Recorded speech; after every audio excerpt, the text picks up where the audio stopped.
अगर आप class 10 CBSE के स्टूडेंट हो तो ये वीडियो बिल्कुल आपके लिए है।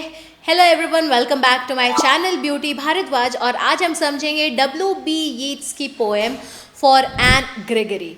तो ये एक पोएम, एक छोटी सी कॉन्वर्जेशन है पोएट और एन ग्रेगरी के बीच। तो पोएट कहते हैं कि लड़के अक्सर एन से उसके ब्यूटीफुल येलो हेयर की वजह से अट्रैक्ट होते हैं, ना कि उसके इनर क्वालिटीज़ के लिए।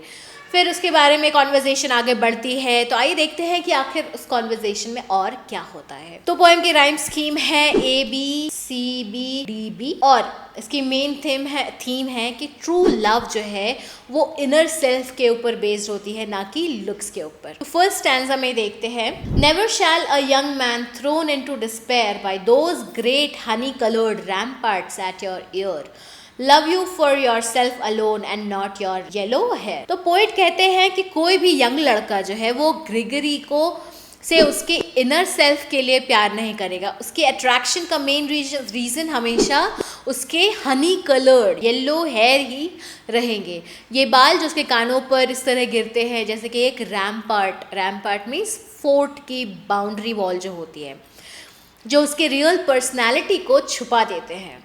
तो देखो बोर्ड्स में इससे क्वेश्चन आ सकते हैं कि what do the yellow hair symbolize. तो क्या सिंबलाइज करती है yellow hair? Yellow hair symbolize करती है आउटर ब्यूटी, जो लोगों को इनर ब्यूटी देखने से रोकता है। अब सोचो, आपके दोस्त अगर आपको सिर्फ आपके हेयर स्टाइल के लिए या लुक्स की वजह से पसंद करें, लेकिन उसकी असली क्वालिटीज़ जैसे काइंडनेस या हेल्पफुलनेस या ह्यूमर इसे इग्नोर करें, तो थोड़ा सा अनफेयर लगता है ना।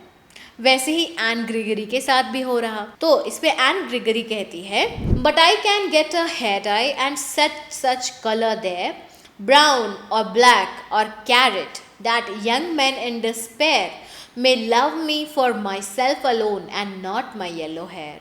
तो एन ग्रेगरी जवाब देती है कि वो अपने येलो हेयर का कलर वो बदल देगी। ठीक है, कौन से कलर में वो कर देगी? ब्राउन, ब्लैक या कैरेट। तो इससे वो ज़्यादा अट्रैक्टिव नहीं लगेगी और शायद कोई लड़का उसे सिर्फ उसे इनर पर्सनालिटी के लिए प्यार करे, ना कि आउटर ब्यूटी के लिए। तो ये दिखाता है कि आउटर ब्यूटी जो है, बाहरी खूबसूरती जो है वो टेम्पररी है और उसे बदला जा सकता है, लेकिन जो असली क्वालिटीज़ है, जो हमारे अंदर की खूबसूरती है, वो परमानेंट होती है। तो बोर्ड में ये क्वेश्चन किया जा सकता है कि what does Anne wants to prove by dyeing her hair. तो क्या वो प्रूव करना चाहती है?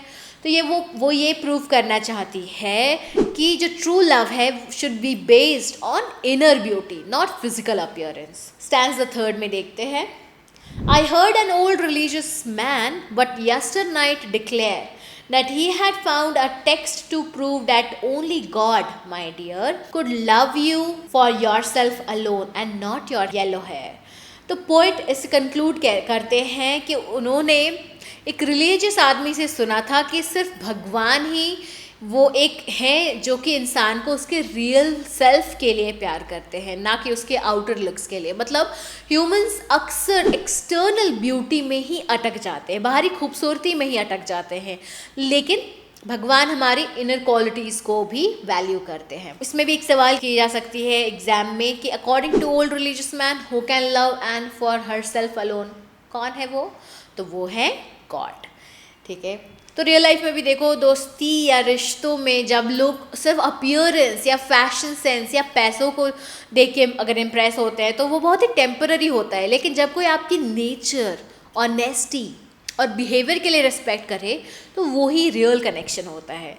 तो ये थी W.B. येट्स की poem for Anne Gregory. Exam के लिए बस आप कुछ इंपॉर्टेंट कीवर्ड्स याद रखो, जैसे कि येलो हेयर है यानी कि आउटर ब्यूटी, ट्रू लव होती है यानी कि इनर क्वालिटीज़, और सिर्फ भगवान है जो हमें हमारे एक्चुअल इनर क्वालिटीज़ के लिए प्यार करते हैं। इसकी राइम स्कीम जैसा कि मैंने बताया ABCBDB। तो थीम सिंपल है कि आउटर लुक से सिर्फ अट्रैक्ट नहीं होना है, लोगों को उसके इनर क्वालिटीज़ के लिए भी पसंद किया जाना चाहिए।